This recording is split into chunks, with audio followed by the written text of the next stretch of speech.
Kambona akiwa na maswali mengi kichwani, alifika mpaka pale nyumbani. Kitu cha kushangaza, Kambona alikuta kuna nyomi ya watu tofauti kabisa na alivyokuwa itegemea yeye. Kwanza, Kambona alibaki anashangaa kwa jinsi kila mtu alivyokuwa anamwangalia kwa jicho la ulakini.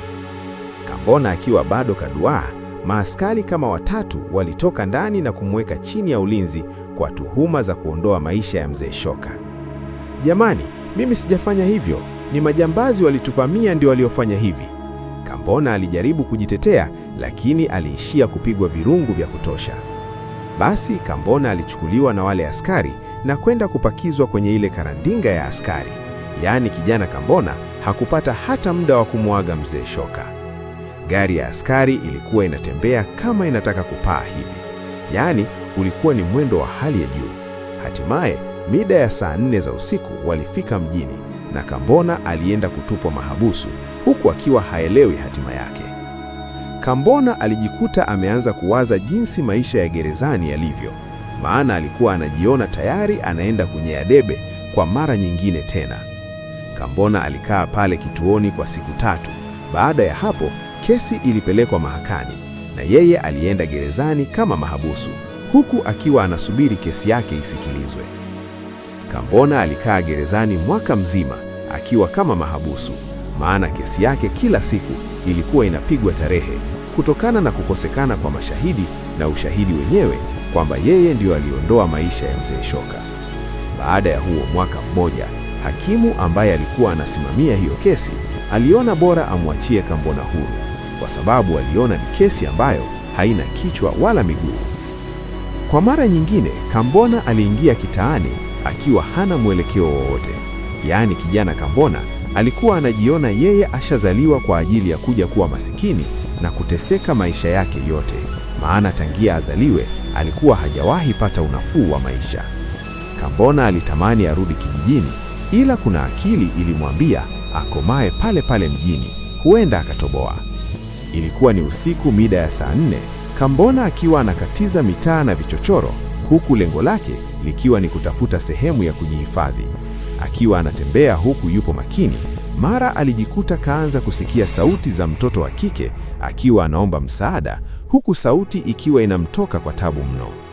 Kambona kwanza ilibidi asimame na kusikiliza sauti hizo zinatokea wapi. Baada ya Kambona kusikiliza kwa umakini, aligundua zile sauti zinatokea kwenye moja ya uchochoro ambao ulikuwa maeneo karibu na pale. Kambona alitembea kwa kunyata baada ya kuchungulia, kwa kuwa kulikuwa na baadhi ya mwanga ambao ulitokana na mataa yaliyowekwa kwenye majumba ya watu. Kambona aliona vyema kinachoendelea. Walikuwa ni vijana kama 4 wakiwa wamemzunguka binti mmoja hivi, huku wanamuingilia kimwili kwa dhamdham. Kambona alijikuta imani ya kumsaidia yule binti inamuingia, japo hakuelewa anamsaidia vipi, maana aligundiwa akienda kichwa anaweza akapigwa kipigo kisicho na kipimo. Kambona alipiga mahesabu, aliona kwanza awakishe wale majamaa. Kambona alitafuta mawe kama 2 hivi. Baada ya hapo, aliarusha kwa mkupuo pale walipokuwa wale vijana. Jiwe moja liligonga ukutani, ila jingine lilimpata jamaa mmoja mgongoni. Baada ya hapo, Kambona aliwaona wale vijana wameanza kukimbia, huku wakiwa wanavutana. Kijana Kambona alisogea eneo la tukio, alikuta binti wa watu akiwa kwenye hali mbaya mno. Kiukweli kwa muda ule, Kambona hakuelewa afanye nini, maana alikuwa hana hata shilingi 10, alafu hata hospitali hapa jui ni wapi. "Dada samani, unajua hospitali ipo wapi nikupeleke?" Kambona alimuuliza yule binti. Basi yule binti alitikisa kichwa kuonesha kwamba anajua ipo wapi. Kambona alimbeba yule binti mgongoni, huku damu zikiwa zimemjaa. Japo kuwa alikuwa ni mzito, ila kijana Kambona alijikaza na kuuma meno. Baada ya dakika kama 20 tu, Kambona alifika hospitali ambayo ni binti huyo alikuwa anamwelekeza, na baada ya kufika tu getini, binti yule alizimia. Kambona alipokelewa vizuri na manesi na mgonjwa alibebwa haraka mpaka kwenye chumba cha dharura ili kumfanyia huduma za kwanza kabla ya kuendelea na hatua zingine. "Kijana, nenda kule mapokezi kafungue faili la mgonjwa na mingine utaelekezwa huko. Alafu kwa maelezo uliyotupatia, itabidi ukafuate kibali polisi pakisha kucha." Baada ya Kambona kutoa maelezo kumhusu yule mgonjwa, basi hayo ni maneno ambayo Kambona aliambiwa na nesi. "Thubutu, nani aende kituoni? Kuisha hilo, hamjanikamata ili nije niambiwe mimi ndio nimefanya hilo tukio." Kambona baada ya kupewa maelezo, Basi alijisemea kimoyomoyo. Baada ya hapo aliona kilichosalia ni kutoroka tu, maana hata hivyo hakuwa hata na shilingi moja. Kambona akiwa anashangaa pale huku kaacha mdomo wazi, ilibidi nesi amchukue na kumpeleka mwenyewe kule mapokezi, maana alihisi huenda hajaelewa maelekezo, ndio maana yupo kimya. Nesi, naomba umfungulie huyu dogo faili, ana mgonjwa wake yupo kule kaingiliwa kimwili kwa lazima. Baada ya kufika pale mapokezi, Kambona alisikia yule nesi akitoa maelezo kwa niaba yake. Okay, dogo sogea basi hapa, andaa shilingi 10,000 kwa ajili ya kufungua faili. Unaona lile dirisha pale, inatakiwa ukalipie. Kambona akiwa anakodoa macho, hayo ni maelezo ambayo alipewa na yule nesi wa mapokezi. Kambona alijikuta kabaki tu kimya. Alitamani amwambie yule mama ambaye alikuwa yupo pale dirishani kwamba hana pesa, ila aliona anaweza kuitiwa maaskari, alafu akaenda kunyea debe. Kwani dada, siwezi kulipia kesho maana pesa ipo kwenye simu. Kambona aliona ni bora adanganye, maana hata hiyo simu hakuwahi miliki tangia zaliwe. Usijali, ukienda pale pale dirishani kuna huduma ya kutoa pesa. Hiyo ilikuwa kauli ya yule nesi. Basi Kambona kwanza alihisi joto tumboni, yaani alijikuta anashindwa hata cha kujitetea. Dada, kiukweli mimi sina hata shilingi 5 hapa nilipo. Kwanza mimi ndo nimetoka tu asubuhi gerezani. Na huyo mdada, mimi nimemuokoa tu na kumsaidia baada ya kukuta vijana wakimfanyia kitendo hicho cha kikatili. Kambona ilibidi sasa awe muwazi baada ya kuona hana namna. Kwa hiyo ulitaka kunidanganya kwamba pesa ipo kwenye simu? Wewe kijana una akili kweli? Umeshindwa nini kuwaelezea madaktari kule ndani ulikotoka? Unakuja kutoa maelezo hayo kwangu? Au wewe ndo uliyemfanyia hicho kitendo huyo binti? Yule nesi ambaye alikuwa ni mama fulani hivi chibonge aliongea kwa ukali na hasira, huku pua zake zikiwa zinapanda na kushuka. Zile kauli za kwamba au yeye ndo kafanya hilo tukio zilianza kumtisha Kambona. Aliona anakoelekea, akisema asubiri mpaka pakuchea, basi anaweza kubeba kesi yote. Kambona alitoka nje bila hata kuongea neno lolote. Baada ya hapo, akiwa na mwendo wa kasi, alielekea getini na kutoka mpaka nje. Mbio zake baada ya kutoka pale getini zilikuwa sio za dunia hii. Siku hiyo ilipita na palikucha mpaka asubuhi. Kambona alitamani arudi kwenda kumwangalia mgonjwa wake anaendeleaje, ila aliona ataingia kwenye mabalaa zaidi. Siku hiyo katika kuzunguka, Kambona alikutana na kazi ya kushusha magogo kwenye gari. Hakika kijana alijikaza siku hiyo. Alikuwa hajawahi fanya kazi ya kubeba mizigo, ila siku hiyo alifanya. Kambona alijikuta kapata pesa ya kula kwa siku hiyo. Kutokana na juhudi alizozionyesha Kambona, basi alijikuta wale wenzake ambao walikuwa anashusha nao wameanza kumuita kwenye madili kama yale ya kutumia nguvu. Kambona alipiga zile kazi za kutumia nguvu, ndani ya siku 4 alijikuta kapata pesa ya kutosha. Mpaka hapo Kambona aliona anaenda kuyapatia maisha. Kwanza Kambona ilibidi aende pale hospitali kuangalia mgonjwa wake kama bado yupo ama la, maana walau siku hiyo alikuwa na hata kapesa kadogo ka kujitetea. Kambona baada ya kuuliza aliambiwa mgonjwa yupo ila hapewi huduma kutokana na kwamba pesa hamna. Yaani ukiachana na ile huduma ya kwanza ambayo alikuwa kapewa siku ya kwanza, hakuna huduma nyingine ambayo yule binti alikuwa kapewa tena. Basi Kambona ilibidi afuate hatua zote za kufungua mafaili na mambo mengine, ila alijikuta anachoka baada ya kupigiwa mahesabu na kuambiwa gharama zote anatakiwa alipie shilingi 600,000. Puzi kweli, yaani ndio kwanza nina 60,000 naambiwa nilipe pesa yote hiyo. Kwa hapo hawajanikamata. Kambona alijikuta anajiongelesha mwenyewe baada ya kutajiwa ile pesa. Kitu alichokifanya Kambona, aliamua kumtorosha yule binti ambaye kiumri walikuwa hawatofautiani sana. Baada ya kutoka naye pale, alienda naye kwenye duka kubwa la madawa. Aliona huko walau anaweza pata nafuu. Ni kweli Kambona akiandikiwa dawa za kumsaidia yule binti ambazo Kambona alijikuta analipia shilingi 50,000. Dada, samahani, kwenu ni wapi nikusindikize? Maana huenda wanakutafuta. Alafu kingine mimi sina palalala, kwa hiyo ni bora uende kwenu. Kambona alijaribu kumuuliza yule binti kwa mara ya kwanza tangia amsaidie. Mimi ni yatima, sina pa kwenda. Akiwa anatia huruma yule binti alijibu. Maajabu. Sasa wewe uwaga unalala wapi? Kuna jumba bovu lipo mtaa wa Bondeni, ndio uwaga nalala. Kula je, au ni kazi gani uwaga unafanya?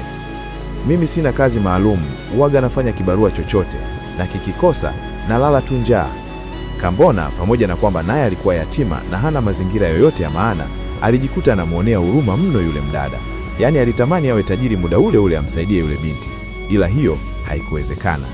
Basi Kambona alimchukua yule binti na kuelekea naye kwenye kijiwe ambacho mara nyingi Kambona alikuwa anakaa na wenzake wakiwa anasubiri madili. Ila baada ya Kambona kufika na yule binti pale, wale washikaji zake walibaki wamekodoa macho, huku naye yule binti akiwa kawakodolea macho. Oya, kwa hiyo umekuja kutuchora sio? Kambona kabla hajauliza shida nini, alianza kusemwa juu kwa juu. Oya, mbona siwaelewe, kwani kuna nini? Kambona aliuliza. Mwanangu Sepa, hatutaki mabalaa kwenye kijiwe. Na tusikuone tena hapa, la sivyo tutakupiga mawe. Hebu tuondokee hapa ise. Wale majamaa walicharuka ghafla na kuchafukwa roho, huku Kambona akiwa haelewi shida ni nini mpaka inakuwa vile. Kutokana na kwamba Kambona alikuwa kaanza kurushiwa mawe na wahuni wale, ilibidi aondoke haraka na yule binti, huku akiwa bado haelewi nini shida. Wale majamaa wanavuta bangi nini? Sasa mimi nimefanya nini? Majamaa wengine sijui wanakuaje. Kambona alijikuta anaanza kulalamika huku akiwa anajiongelesha. Wale wapuuzi ndio walionibaka. Mimi nawajua vizuri. Kwanza ni wezi, pili ni wakorofi haswa, sijui ilikuwaje mkajuana. Yule binti alielezea.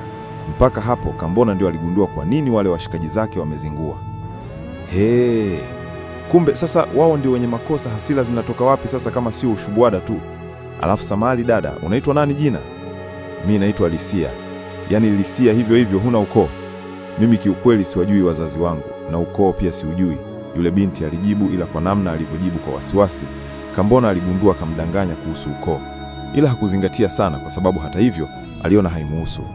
Kwa kuwa ilikuwa ishakuwa jioni sana, kigiza kikiwa kinaanza, wawili wale walienda kula chakula kwa pesa kidogo ambayo Kambona alikuwa nayo.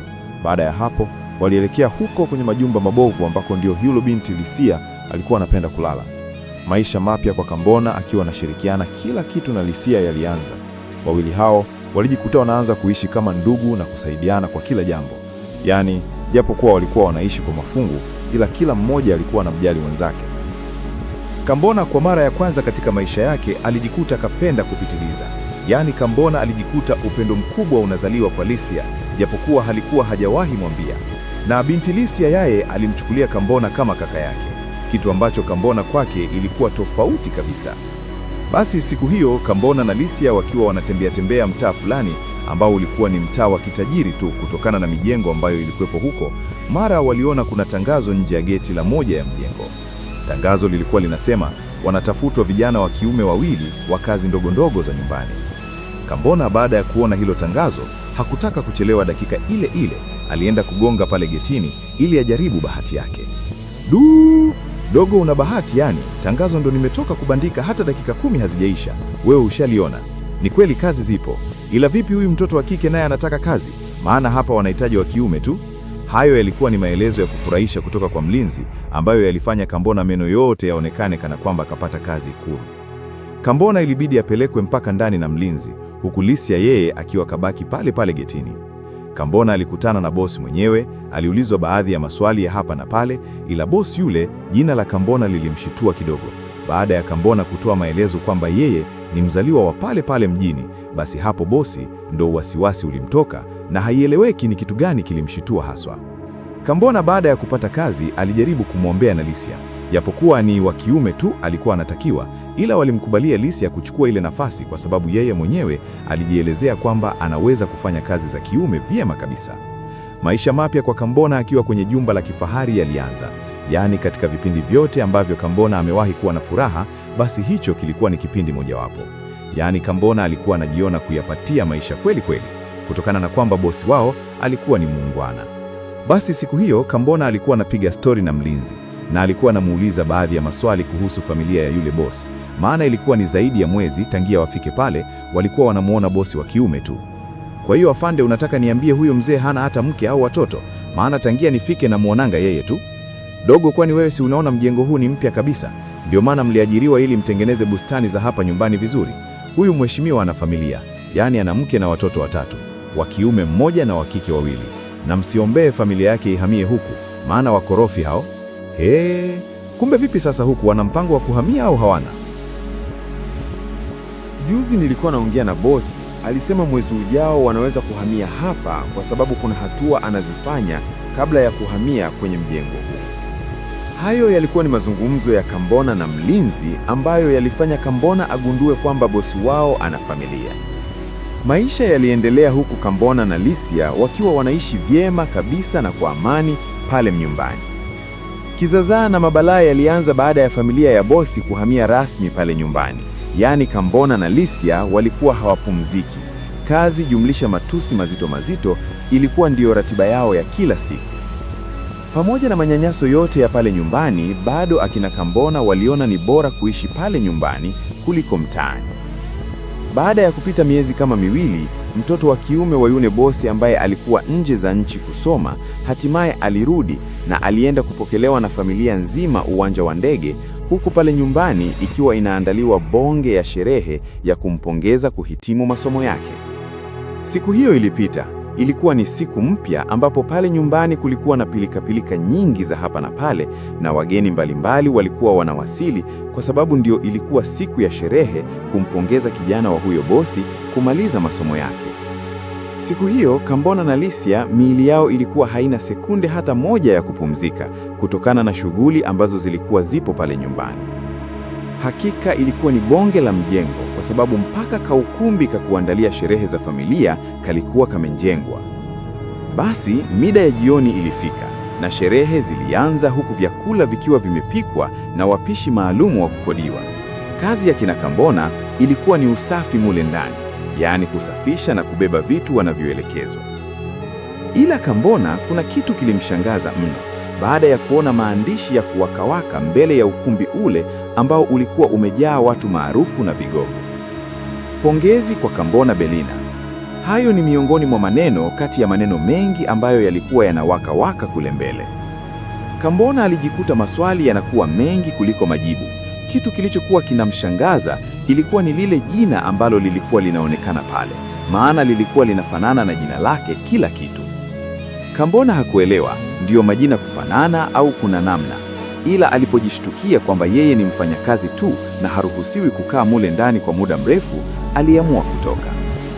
Pamoja na kwamba Kambona alitoka, ila alijikuta tu kuna karoho kanamwambia asimame mlangoni na asikilize kinachoendelea kule ndani. Japokuwa Kambona alijitahidi kutega sikio vilivyo, ila hakubahatika kusikia chochote kule ndani. Siku hiyo sherehe ile ilimalizika huku Kambona akiwa bado hajapata majibu. Alitamani apate wasaa wa kukaa na yule mtoto wa bosi ili amuulize kuhusu hilo jina, ila hiyo fursa kwa muda huo aliona haipo. Siku zilidi kusogea huku maisha ya masimango na kazi nyingi yakiwa yanaendelea kwa Kambona na Lisia. Ila kitu ambacho kilikuwa kinamshangaza Kambona ni kwamba yule mtoto wa bosi pale nyumbani alikuwa anajulikana kwa jina la Obedi na sio Kambona kama alivyoona siku ya sherehe. Baada ya kupeleleza kwa kupitia mlinzi, aligundua lile Kambona ni jina ambalo kijana huyo analitumia shuleni tu. Kambona aliachana na kufuatilia mambo ya jina, alihisi huenda ni majina tu yanafanana. Baada ya miezi kadhaa, Kambona alianza kuona duniani kuna maumivu makubwa zaidi ya maumivu ya kuchomwa na moto, mara baada ya kugundua kwamba Obedi, yaani yule mtoto wa bosi, anamtaka Lisia kimapenzi. Kambona alijikuta kila anapoona wawili wale wanacheka, basi moyo wake ni kama unataka kuchomoka. Na mbaya zaidi, Kambona yeye hajawahi kumwelezea Lisia kama anampenda. Kambona alizidi kuishi kwa wivu na baada ya kujikaza sana, aliamua kumuuliza Lisia kama ana mahusiano na Obedi. Kambona, ndiyo nina mahusiano naye, ila sielewi kama atanioa kweli kama alivyoniahidi au ndio ananichezea tu. Hilo lilikuwa ni jibu chungu ambalo Kambona alilipokea. Lisia, acha upuuzi, yule hawezi kukuoa. Kwanza wazazi wake watakubali akuoe, achana naye. Kambona, ngoja nisubiri, maana Obedi kasema muda wote atanitambulisha kwa wazazi wake. Lisia, mpuuzi yule, hana lolote nakwambia. Kambona alikuwa anaongea kwa kupaniki mpaka Lisia alishangaa. Muda ule ule Obedi aliingia na kukuta mazungumzo yale yanaendelea. We fala, unamwangiaje demu wangu? Kambona alishitushwa na swali la Obedi.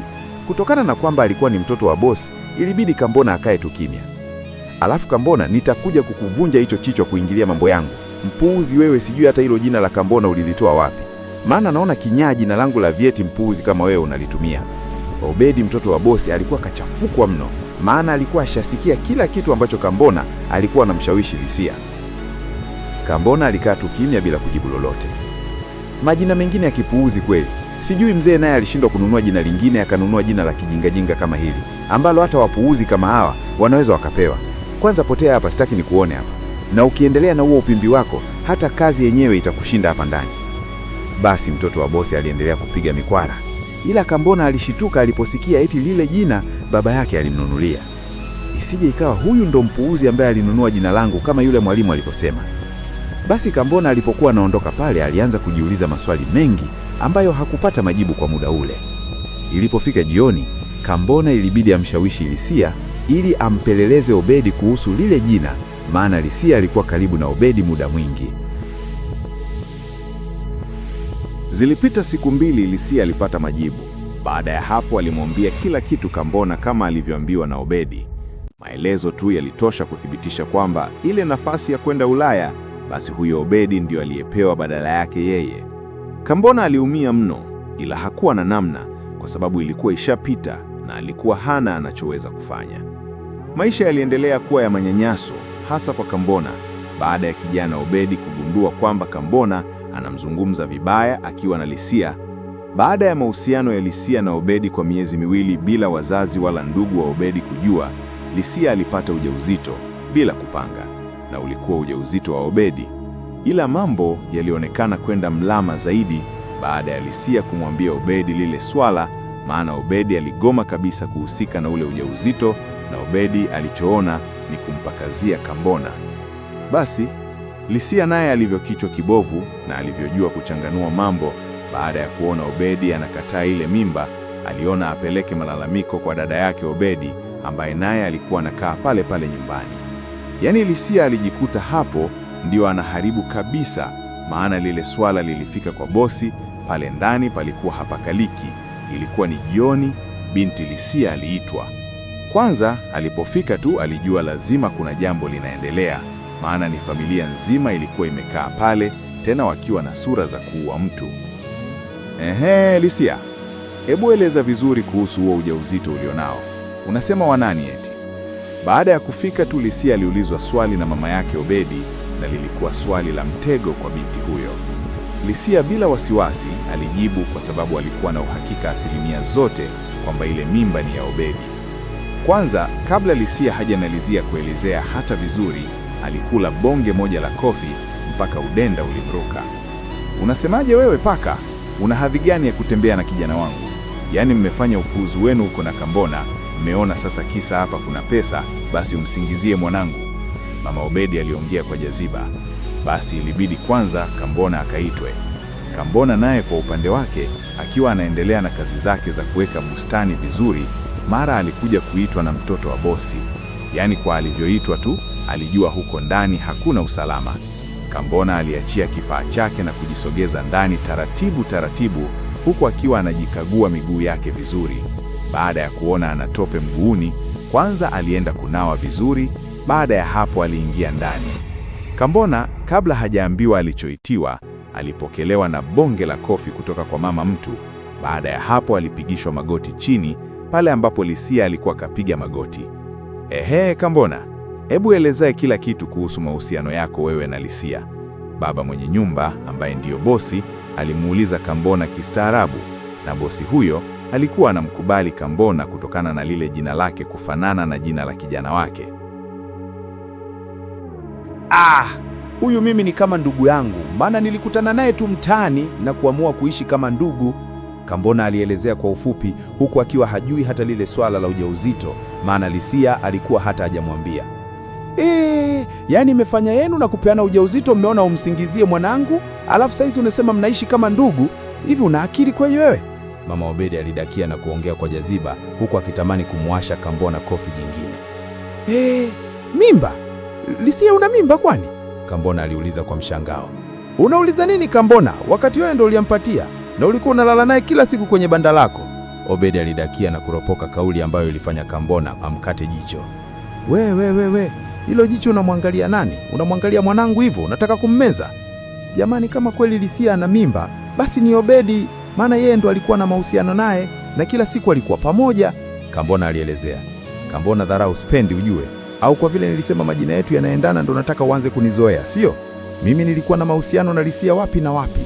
Obedi alikuwa kama sio yeye, yaani alimkata kabisa Lisia, mpaka Kambona alishangaa. Kwani dunia ipoje jamani? Mbona watu wana roho mbaya hivi? Yaani leo hii mtu anakataa wazi wazi. Lisia naye nilimwambia, ubishi tu. Kambona aliinamisha kichwa na kujiwazia jinsi dunia ilivyokatili. Yaani unainamisha kichwa, unajua ulichokifanya? Sasa mpango wenu umefeli. Kwa taarifa yenu, kachukue kila kilicho chenu, muondoke na mshahara wenu ampewi hata senti. Mama mwenye nyumba alikuwa kacharuka haswa. Kambona aliona yale maonezi yaliyopitiliza. Yaani watu walimuibia jina lake, bado wanamsingizia na wanataka kumdhulumu. Yaani alipatwa na hasira ambayo hajawahi pata. Kambona hasira zilikuwa zinatokota, pua tu ndo zilikuwa zinacheza. Alikuwa anaona kinachotakiwa sio kuonesha unyonge, ni kuwatolea tu uvivu, liwalo na liwe. Unasema nini sasa? Kwamba ndo umekasirika sana, unataka kutupiga au? Acha urofa, kachukue vitu vyako uondoke basi. Obedi alikandamizia. Muda huo Lisia alikuwa anamwaga chozi tu. Mashetani wakubwa nyie! Yaani sijawahi ona familia ya mashetani kama hii. Mlidhurumu nafasi yangu ya kwenda kusoma nje kwa kununua jina langu. Leo hii huyo mjinga wenu kamtia mimba mtoto wa watu. Mnamwona yeye wa maana sana, ila sisi wengine ndo hatuna maana. Wapuuzi nyie! Kwanza nikija kupata nafasi nitatangaza ulimwengu mzima wajue nyie ni majizi. Mliiba jina langu. Kambona alichafukwa. Bila kujua kwamba anaanzisha vita nyingine mpya, Kambona aliamua kufumua mabomu. Unasemaje wewe mpuuzu? Tulinunua jina lako? Wewe si ulisema umezaliwa hapa hapa mjini au? Baba mtu, yale maneno ya Kambona yalimfanya asimame, huku akiwa anaona kama tai inambana. Kambona naye alisimama, alijibu kwa jaziba na alitaja mpaka shule aliyosoma na kijiji alichotokea. Baada ya hapo alimshika Lisia mkono, walianza kuondoka. Mpaka hapo bosi mkubwa alijua ni kweli yule ndio kijana ambaye walidhulumu haki yake.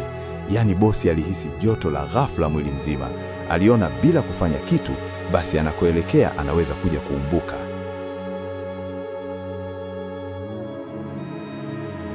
Obedi, unaona ujingajinga wako huu ninaokukatazaga? Huyu binti nina uhakika wewe ndio umehusika na huo ujauzito wake. Sema tu nilikuwa nimekaa kimya kwa sababu ni udhalilishaji katika familia yangu. Sasa hapa inabidi tufanye jambo kuhusu hawa wawili. Baba yake na Obedi akiwa analegeza tai, aliongea kwa hasira. Baada ya hapo alishika simu yake na kupiga sehemu kwa ajili ya kutoa maelezo ya kile anachokijua yeye. Muda huo Kambona na Lisia walikuwa wametoka mpaka nje ya geti kabisa na hawaelewi wanakoelekea. Kambona, tunaenda wapi sasa huku? Si bora tushuke kule chini tulikokuwa tunalala mwanzo? Kambona, wewe ndo chanzo cha yote. Sijui wanawake mnakwamaga wapi. Yaani tamaa tu ya kuwa na mtu mwenye pesa ilikuwa imekupofua macho, ulishindwa kujiongeza kwamba yule sio muoaji. Kambona alikuwa anaongea kwa kupanic mpaka Lisia mwenyewe alibaki anashangaa. Kambona, mimi sikujua kama Obedi ni muongo, nilijua atanioa kweli. Lisia aliongea kwa unyonge huku akiwa anajitilisha huruma. Kwa hiyo Obedi ndo uliona anajua kuoa sana? Kama ulikuwa na shida sana ya kuolewa, si ungeniambia hata mimi nikuoe? Kambona aliamua kujipigia pande, japo hakuongea moja kwa moja, ila Lisia alijua kipi Kambona anamaanisha. Basi binti aliishia kucheka tu. Sasa Kambona jamani, mbona hujawahi niambia kama unanipenda? Unafikiri ningegoma wewe kunioa? Lisia akiwa anajichekesha alijibu kwa sauti nyororo. Basi Kambona alijikuta hasira zote zinashuka. Aliona sasa muda wa kumiliki chombo umefika. Ila alipokumbuka kwamba Lisia ni mjamzito, alijikuta anachoka tena. Lisia, kwa hiyo huo ujauzito wa yule mpuuzi itakuwaje? Kambona, hilo wewe niachie mimi, nitajua inakuwaje. Maana mimi siwezi kuwa na shida mara mbili. Nina shida ya kujilea mwenyewe, niongeze tena shida ya kulea kiumbe cha mtu. Lisia aliongea kwa jaziba, na maneno ya Lisia yalionyesha kabisa anaenda kutoa ule ujauzito. Basi kama kawaida, siku hiyo walirudi kwenye yale majumba mabovu na waligeuza makazi yao tena. Kambona alikuwa anajihimu asubuhi kwenda mtaani kutafuta kazi yoyote ili mradi imuingizie kipato. Naye Lisia hivyo hivyo. Siku kadhaa zilipita. Basi ilikuwa ni mida ya jioni, Kambona alirudi ile sehemu ambayo amegeuza kama makazi yao. Kambona alikuta hali ya binti Lisia sio nzuri kabisa, kwa sababu alikuwa katoa ujauzito, yaani damu nyingi zilikuwa zinamvuja. Kambona kwa sababu alikuwa na pesa kidogo, alitafuta bajaji haraka na moja kwa moja iliwapeleka mpaka hospitali. Muda huo kuna watu walikuwa wanamfuatilia Kambona kwa nyuma na gari. Kambona alipokelewa vizuri pale hospitali, na pesa zote ambazo Kambona alikuwa akazikusanya karibia siku 3 zote alizitoa, na bado alitakiwa akalete zingine ili mgonjwa wake apewe matibabu kamili. Kambona kwa mara ya kwanza alijikuta akili ya kwenda kuiba inamjia kichwani mwake, maana kwa muda ule alikuwa hana popote anapoweza kupata pesa. Ikiwa ni saa 3 usiku, Kambona alitoka mpaka nje kabisa ya geti, huku akiwa anachekecha akili yake ni wapi akaibe, maana ndiyo njia pekee ambayo ilikuwa imesalia. Kambona akiwa anapiga mahesabu, mara kuna gari ilifika pale aliposimama kama kimbunga. Kijana alisombwa haraka haraka na makomando ambao hawakujulikana ni wapi wametokea. Kambona alijaribu kupiga kelele, lakini alizimishwa kwa kutumia dawa ambazo zilikuwa zimepuliziwa kwenye kitambaa. Yalipita masaa kadhaa, Kambona alikuja kushituka ishakuwa siku nyingine mchana. Na Kambona aligundua ni mchana kutokana na mwanga ambao ulikuwa unapita kupitia matundu ya dirisha. Kambona kwa kuwa alikuwa hajafungwa, alinyanyuka na kwenda kuchungulia kwenye yale matundu ili ajue hata yuko wapi. Ila Kambona aliishia tu kuona msitu mkubwa na milio ya ndege tu ndiyo ilikuwa inasikika. Mpaka hapo ilitosha kumthibitishia Kambona kwamba ule mjengo ulipo ni porini. Basi Kambona itulia. Yalipita masaa kama mawili, aliletewa chakula. Kutokana na njaa ya Kambona, alikula kile chakula bila kujali kama kategwa au la. Na muda wote huo Kambona alikuwa hajui nani kamkamata na lengo lake ni nini. Basi baada ya masaa kama 4 kupita, huku Kambona akiwa ameanza kuona kigiza kupitia matundu yale, mara alisikia mlango unafunguliwa. Kambona alishangaa kuona mtu anayeingia mule ndani ni baba yake na Obedi. "Bosi, ndio nini hiki?" Kambona akiwa katumbua jicho aliuliza. "Basi kijana, umejitengenezea bomu mwenyewe. Bora usingesema kama wewe ndio Kambona Belina ambaye tulichukua jina lake. Sasa kwa kuwa umejitakia mwenyewe, unaenda kunitengenezea pesa nyingine." Akiwa hana wasiwasi kabisa, bosi yule alimtisha Kambona. Baada ya hapo, alipiga simu sehemu na kutoa maelezo ambayo yalifanya Kambona aogope mno. Yes, huyu kijana anaweza kuwa na kilo kama 55 mpaka 60. Hana ulemavu wowote na urefu ni kama futi 4 hivi. Kesho atasindikizwa na vijana wangu na watatumia ndege binafsi, ila hakikisha pesa yangu naikuta kwenye akaunti. Hayo yalikuwa ni maelezo ambayo bosi yule aliyatoa kwa watu wasiojulikana kupitia simu. Kambona mapigo ya moyo yalianza kwenda mbio. Yaani japokuwa alikuwa hajui ni kitu gani kinaenda kutokea, ila alijikuta tu mwili mzima unatetemeka. Bosi mkubwa aliondoka. Baada ya hapo mlango ulifungwa na chumba hicho ilikuwa ni ngumu kwa Kambona kutoroka kutokana na namna kilivyokuwa kimejengwa. Masaa yalizidi kusogea ikiwa ni usiku mzito, huku Kambona akiwa kakosa usingizi kabisa kwa mawazo ambayo alikuwa yupo nayo. Mara alisikia mlango unafunguliwa. Kwanza ilibidi Kambona asimame kwa kujihami, maana alikuwa hayupo tayari kufa kizembe. Alikuwa mwanaume mmoja ambaye alikuwa mtu mzima kidogo. "Dogo, nisikilize. Nimekuja kukusaidia, ila kukusaidia kwangu kutatokana na juhudi zako wewe." Yule mbaba aliongea kistaarabu na kwa sauti ya chini kabisa. "Asante mkubwa, mimi nitajitahidi. Naomba nisaidie." Kambona aliona ni kama malaika kashuka hivi. "Kesho wewe unasafirishwa kupitia ndege, na huko unakopelekwa unaenda kutolewa viungo vyote, maana hii ni miongoni mwa biashara ya huyu boss. Nisikilize kwa umakini. Wakati unatolewa humu ndani, mkifika pale nje, kabla hamjatoka getini, jitahidi uchoropoke, ukimbie na utazunguka kwa nyuma. Baada ya hapo utavuta mlango, maana nitakuwa nimekufungulia mlango wa nyuma. Ukishatoka nje tu, usinyooshe na ile njia ndogo, wewe potelea porini. Mpaka hapo utajua wewe unajisaidia vipi. Mimi kazi yangu itakuwa imeishia hapo. Ukikamatwa mimi simo tena. Na pia ukifeli kuchoropoka kama nilivyokuambia na ukafikishwa kwenye gari ambalo litakuwa lipo nje ya geti, basi hesabu umekwisha, maana ukiingia kwenye gari tu utazimishwa." Hayo yalikuwa ni maelekezo kutoka kwa yule mwanaume ambaye alikuwa kaingia mule chumbani. Basi Kambona alitukisa kichwa na kushukuru. Baada ya hapo mwanaume yule aliondoka. Kambona alijikuta anaanza kujilaumu kwa sababu alikuwa kasahau kumuuliza mtu aliyekuja kwamba pale ni wapi na kuna umbali gani kutoka pale mpaka mjini. Basi Kambona alipiga moyo konde na kujiapiza kwamba lazima achoropoke kama yule mbaba alivyomwambia. Hatimaye palipambazuka mpaka asubuhi na Kambona alikuja kuchukuliwa kama alivyoelekezwa na yule mbaba.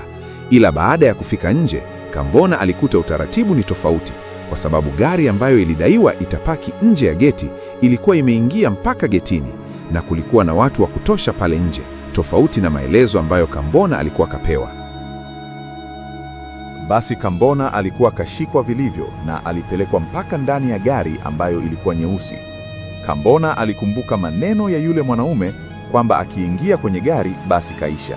Hapo aliona ni kweli akifanya uzembe atakufa, maana alimuona jamaa mmoja ambaye alikuwa kakaa nyuma yake akiwa anatikisa kichupa huku kashika bomba la sindano. Kambona aliona ni muda wa kufanya maajabu ambayo hajawahi fanya muda mrefu.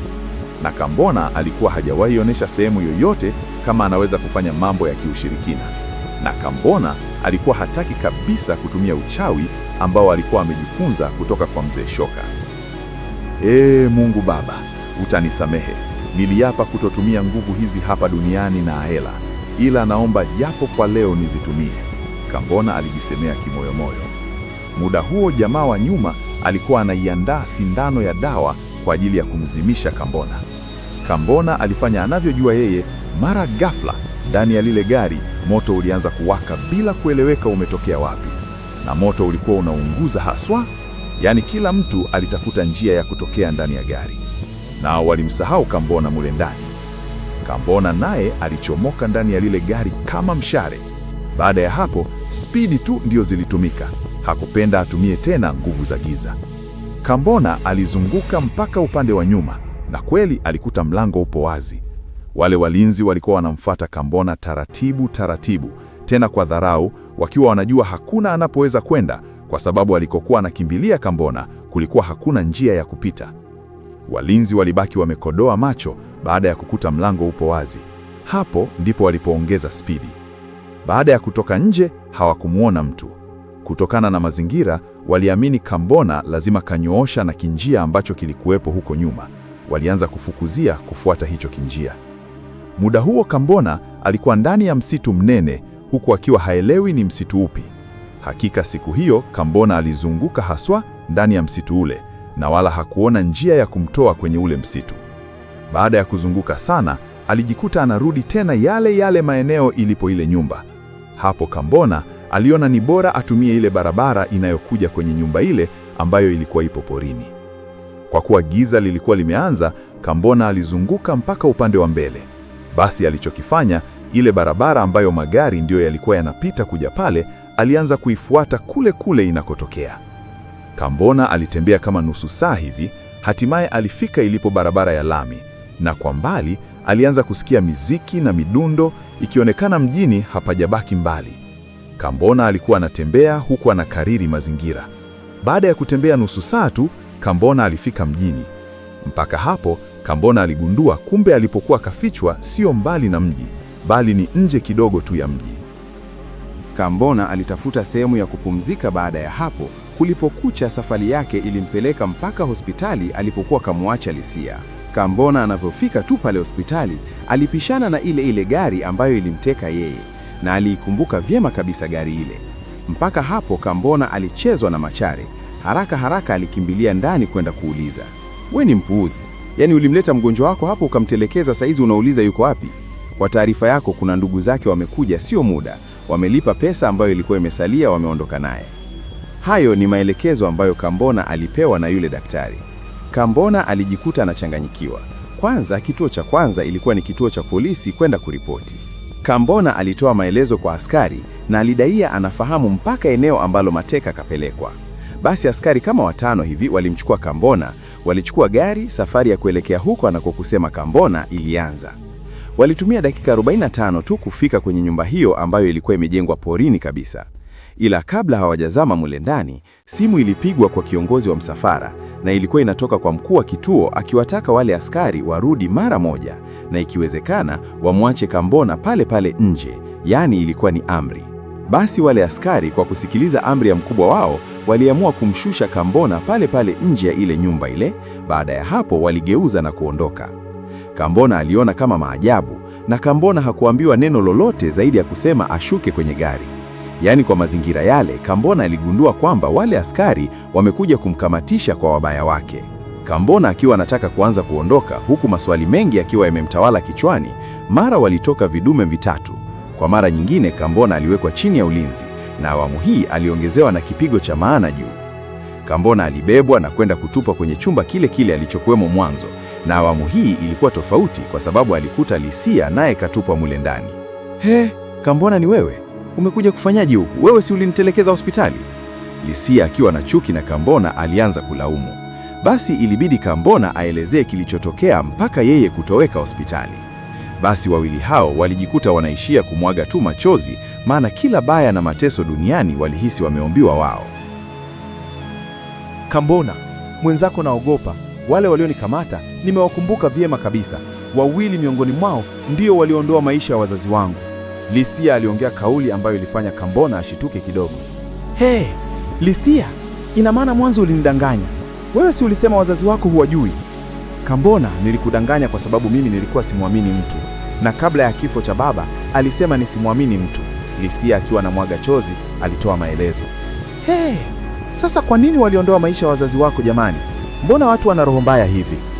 Kambona, mimi sielewi, ila walichokuwa wanataka ni hazina ambazo hata baba alikuwa hajui ziko wapi. Baada ya baba kuambia hajui hazina ziko wapi, hapo ndipo walipommaliza. Lisia alizidi kutoa maelezo ambayo yalifanya Kambona azidi kutumbua macho zaidi. Lisia, sasa baba yako wewe alikuwa anahusika vipi na hazina? Kambona alizidi kuhoji. Kambona, mimi sielewi, ila baba alichokuwa anasema ni kwamba ukoo wetu ulikuwa unamiliki hazina na ni familia yetu tu kwenye ukoo ilikuwa imesalia. Ila baada ya kujulikana, ndipo hapo familia yangu yote iliondolewa duniani. Nilisalimika mimi tu. Lisia alizidi kutoa maelezo. Mpaka hapo Kambona alianza kuhisi huenda Lisia ndo yule ambaye mzee Shoka alisema kasalia mtu mmoja tu kwenye huo ukoo wa hazina. Sasa Lisia, wewe umejuaje kama hawa ndo walioondoa maisha ya wazazi wako? Ulikuwepo hiyo siku? Kambona, mimi nilikuwa darasa la kwanza. Siku hiyo tulikuwa tumetoka kwenye maonyesho ambapo wanafunzi wote wa darasa la kwanza tulipelekwa na shule. Bahati mbaya tulichelewa kurudi kutokana na mvua kubwa ambayo ilikuwa inanyesha. Nakumbuka tulirudi usiku kama saa 3. Ila siku hiyo ilikuwa tofauti kwa sababu nilikuwa nimezoea kuja kupokelewa na mdada wa kwazi au mama. Kama dada yupo basi alikuwa anakuja dada. Ila siku hiyo sikuona mtu yoyote pale barabarani. Kwa kuwa nyumbani hapakuwa mbali na barabara, nilitembea, na kitu cha kushangaza hata mlinzi pale getini hakuwepo na mlango ulikuwa wazi. Hapo ilibidi niingie ndani. Ila nilivyofika sebuleni, nilikuta familia nzima imewekwa chini ya ulinzi. Kabla sijaonwa na wale watu, baba alinionyesha ishara kwamba nikimbie. Ila mimi sikuchagua kukimbia, bali niliamua kukimbilia jikoni na kujificha kwenye friji. Nilisikia tu milio ya risasi. Hapo ndipo roho yangu iliniambia nitoke kwenda kuangalia nini kimetokea. Ilikuwa ni familia yangu wameteketezwa wote, tena vibaya mno. Kwa hasira ambazo nilikuwa nazo, nikiwa naamini naweza kulipa kisasi, niliwakimbilia wale watu, ila nilikuwa nimechelewa. Nilichobahatika ni kuwaona wawili tu wakiwa wanaingia kwenye gari, ambao sura zao ziliingia kwenye ubongo wangu siku hiyo. Kiukweli ilikuwa ni maumivu makali mno. Nilirudi ndani, nilikuta kila mtu kashapigwa shaba. Baba yangu tu ndo alikuwa bado hajahaga dunia vizuri na alikuwa anapambana na uhai wake tu. Na neno aliloniambia kabla ya kupoteza maisha ni kwamba nisimwamini mtu. Lisia akiwa amejawa na machozi, alimaliza kusimulia stori ambayo ilikuwa ya kuhuzunisha kweli kweli. Lisia, kwa hiyo ilikuwaje na mali zenu? Ulimwachia nani mpaka wewe ukaanza kuishi maisha ya kulala mitaani na kula hovyo? Kambona Baga walikuwa wanataka kujua zaidi kuhusu Lisia. Kambona, wewe unafikiri ningewezaje kukaa sehemu ambayo familia yangu imepotezwa? Kiufupi, pale nyumbani nilikimbia na sikutaka kuelewa nini kinaendelea. Baada ya kuona mtaani pamekuwa pagumu, nilijaribu kurudi pale nyumbani. Niliambiwa ile nyumba imeuzwa kwa sababu baba yangu alikuwa anadaiwa madeni na nilikuta familia nyingine inaishi pale. Nilipojaribu kuuliza vitu vilivyokuwemo ndani, niliambiwa hakuna kilichokutwa ndani. Tokea siku hiyo, niliamua kuondoka na kuanza kuishi mtaani mpaka leo. Lisia alizidi kutoa maelezo. Hakika ilikuwa ni hadithi ya uchungu mno kwa Kambona kuendelea kuisikiliza. Japokuwa Kambona naye alikuwa kapitia magumu, huenda kuliko hata aliyopitia Lisia, ila basi tu alijikuta anamuonea huruma Lisia. Una uhakika lakini kwamba baba yako amewahi kukuambia ukoo wenu unamiliki hazina? Kambona aliuliza kwa msisitizo ili ajue kama Lisia ndiyo yule aliyeambiwa kabaki au kuna mwingine. Kambona, mimi nakumbuka baba ndiyo alikuwa anatuambia hivyo, maana kila siku alikuwa anaandamwa na watu kwamba aoneshe ni wapi hazina za ukoo zilipo. Lisia alizidi kutoa maelezo. Basi kimoyomoyo Kambona alijipa matumaini kwamba kama kweli Lisia ndiyo yule mtu aliyetajwa na mzee Shoka, basi watapata zile mali. Kambona na Lisia walikaa kule chumbani mpaka ilipofika jioni, kigiza kikiwa kinaanza. Hapo ndipo walipokuja kuchukuliwa na njemba zilizojazia. Huyu fala mjanja inatakiwa kuwa naye makini.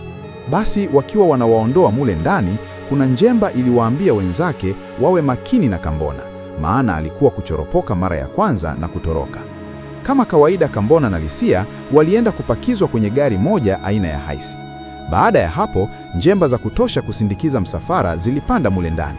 Ila Kambona alipochunguza vizuri, kama kawaida, aliona kuna mwamba kakaa nyuma anakagua dawa kwenye box.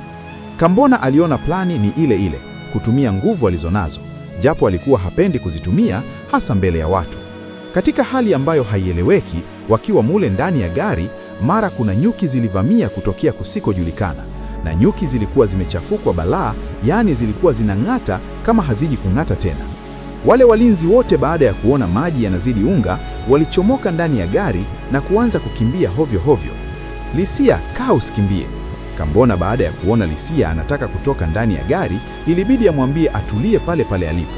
Na kweli, Lisia alitulia tuli bila hata kutikisika. Wale nyuki walikuwa hawana shida na Kambona wala Lisia, ila shida yao ilikuwa ni wale walinzi. Hakika lile eneo lote lilibaki jeupe, yaani hakuna mtu ambaye alionekana pale getini. Wote walikimbia, wengine waliingia ndani na kujifungia, na wengine walitoka nje na kukimbilia msituni. Kambona alijilaumu kutojua kuendesha gari, maana angekuwa anajua, huenda ingekuwa nafasi yake kutoroka kwa kutumia lile gari. Ila Kambona aliona hata hivyo sio mbaya. Alimshika mkono Lisia. Baada ya hapo, walitoka mpaka nje ya geti na kuanza kukimbia. Kibaya zaidi, walikuwa wanakimbia huku wakiwa wamenyoosha barabara, ambapo barabara hiyo ilikuwa inaenda kutokeza mpaka kwenye barabara kubwa ya lami. Kutokana na kwamba Lisia alikuwa bado hajapona vizuri, alijikuta anashindwa kuendelea kukimbia. Hatimaye walianza kutembea huku giza likiwa lishatanda kila sehemu. Wakiwa wanaendelea kutembea, mara waliona kuna gari inakuja kutokea nyuma na ilikuwa inawamulika taa. Baada ya gari hile kufika pale walipo, ilisimama. Kwa hiyo mmejiona wajanja wenyewe kutoroka? Ehe, mmefika wapi sasa? Wale walinzi walifurahi kuwakuta mateka wao bado hawajafika popote. Kambona na Lisia walikamatwa tena kwa mara nyingine na kupakizwa kwenye gari. Kambona, shabaha ya macho yake ilikuwa ni kwa yule jamaa ambaye alikuwa na kibegi cha dawa, maana huyo ndiye alikuwa wa kuchungwa. Ila awamu hii Kambona aligundua yule mtu hayumo mle ndani ya gari. Basi wale majamaa baada ya kuwapata Kambona na Lisia, ilibidi wageuze gari ili kurudi kwanza kule kambini kuweka mambo sawa. Ila Kambona aliona hiyo haiwezi kuwa kweli, yaani palikuwa pamebaki kidogo tu wafike kwenye lami, alafu waanze tena kurudishwa nyuma. Kambona alichokifanya ilikuwa ni siri yake. Wale majamaa walijaribu kuwasha lile gari, liligoma pale pale, yaani hikuwaka tena. Hapo ilibidi waitishe gari nyingine, ambapo ilifika pale huku wakiwa wamejipanga. Na Kambona alimuona na yule mwenye kibegi cha dawa akiwa kafika. Basi akina Kambona walipakizwa kwenye gari mpya, na awamu hii ilikuwa ni kuelekea mjini na sio kurudi tena kule mafichoni. Hapo Kambona aliona ni bora. Safari ilianza, na awamu hii Kambona na Lisia walikuwa wamefungwa kuanzia mikono mpaka mdomo. Safari ile ilienda kuishia kwenye moja ya hoteli kubwa ambayo ilikuwa katikati ya mji. Kambona na Lisia walishushwa kwa ajili ya kupelekwa huko ambako walikuwa wanataka wapelekwe. Kambona yeye uchawi wake alikuwa anatembea nao mwilini, yaani alikuwa ni ishara na kutamka. Baada ya hapo cha kutokea kinatokea, yaani alikuwa na uchawi wa kutosha ambao alikuwa karithishwa na mzee Shoka, ila ndo hivyo, alikuwa hapendi kujionesha. Baada ya kushushwa kwenye gari, Kambona alifanya anachokijua. Mlinzi mojawapo bila kujielewa alijikuta anawageuka wenzake pale pale, na mlinzi huyo aliwafungua Kambona na Lisia kwa ubabe, kisha alianza kuwatishia walinzi wenzake. Kama kuna mtu anataka afe hapa hapa, basi ajaribu kuwagusa hawa madogo. Yule mlinzi alikuwa kageuka kabisa, mpaka wale wenzake walishangaa, jamaa imekuwaje? Kambona na Lisia walitumia huo mwanya kuchoropoka na kukimbia. Lisia alikuwa haelewi kile kinachoendelea, alikuwa anaona kama ni Mungu tu yupo upande wao, bila kujua kama Kambona ndo anafanya mambo. Wawili hao baada ya kutoka pale, moja kwa moja walienda mpaka kwenye yale majumba mabofu. Ila siku hiyo bahati mbaya walikuta kuna watu wengine wamelala sehemu zao, na walikuwa ni ombaomba wa kutosha. Kambona na Lisia waliondoka. ila ile ilikuwa kama bahati kwao. Muda ule ule wanaondoka, gari mbili zikiwa na watu wa kutosha zilifika pale kuja kuwatafuta. Basi siku hiyo palikucha, huku Kambona na Lisia wakiwa wamelala kijanjajanja kwenye mavaranda ya watu. Ikiwa ni asubuhi na mapema, Kambona aliona sasa huo ni muda wa kumshawishi Lisia ili waende naye wakajaribu bahati yao kule kwenye hazina. Kambona alitumia maneno matamu matamu kumshawishi Lisia kuhusu zile hazina. Mpaka hapo Lisia alianza kumhofia Kambona kwamba huenda ndio wale wale. Yeye kajuaje hazina ya ukoo wetu ilipo ikiwa hata baba alikuwa hajui? Au ndio wale wale? Hayo ni miongoni mwa maswali ambayo Lisia alikuwa anajiuliza. Pamoja na kwamba Kambona alitoa maelezo ya kutosha, ila Lisia aligoma kabisa na wala hakuamini kama kuna kitu kama hicho. Kambona, mimi naona ni bora tu tufanye vibarua vya kila siku na kupata pesa ya kula, ila hayo mengine kiukweli mimi hayanihusu na pia naogopa. Hiyo ilikuwa kauli ya Lisia ambayo ilifanya Kambona akose matumaini kabisa, maana alikuwa kaambiwa kwamba zile hazina bila kupata damu inayotokana na ukoo ule, basi hawezi kuzipata kamwe. Wiki ilipita huku Kambona na Lisia wakiwa wanasakamwa mno mtaani na wale wabaya wao. Yaani mtaani palikuwa hapakaliki. Watu kibao walikuwa wamepewa pesa ya kuwatafuta kina Kambona, kila kona wanaonekana. Kwa mara nyingine Kambona ilibidi mshawishi Lisia ili waende wakajaribu bahati yao. Baada ya Lisia kushawishiwa sana changanya na msako ambao walikuwa wanasakamwa mtaani kote, aliamua kukubali. Na siku hiyo hiyo majira ya mchana, Kambona na Lisia walianza safari tena, ikiwa ni kwa kutumia mguu, maana walikuwa hawana hata shilingi 10 ya kupanda gari. Kutokana na umbali, walijikuta wanafika yale maeneo mida ya saa 5 za usiku, huku wakiwa wamechoka mno. Binti Lisia alikuwa anaogopa isivyo kawaida, yaani mwili mzima ulikuwa unatetemeka. Kwanza ilibidi watafute sehemu ya kupumzika mpaka pakuche. Dakika hazingandi. Hatimaye baada ya kusubiri sana palikucha na kuwa asubuhi. Hapo ilibidi Kambona na Lisia wazame porini. Japokuwa Kambona alikuwa anajiamini mbele ya Lisia, ila kimoyomoyo alikuwa anahofia mno, maana alikuwa anajua kama Lisia sio mwanaukoo, basi kitu kitakachowakuta kule ndani ya pango itakuwa ni stori kwa upande wao. Wawili wale walifika eneo la tukio. Yaani nzi tu ndio walitawala maeneo yale na harufu za ajabu ajabu, na hiyo ilikuwa inatokana na miili ya watu kuozea kule chini. Kambona kila alipokumbuka namna watu walivyopatwa na vifo vya kikatili kule ndani ya shimo, moyo wake ulitetemeka. Alijikuta kaanza kumuuliza Lisia maswali mara mbili kama kweli ana uhakika ni mwanaukoo wa hazina. Watafanikiwa kupata hazina au washaingia cha kike?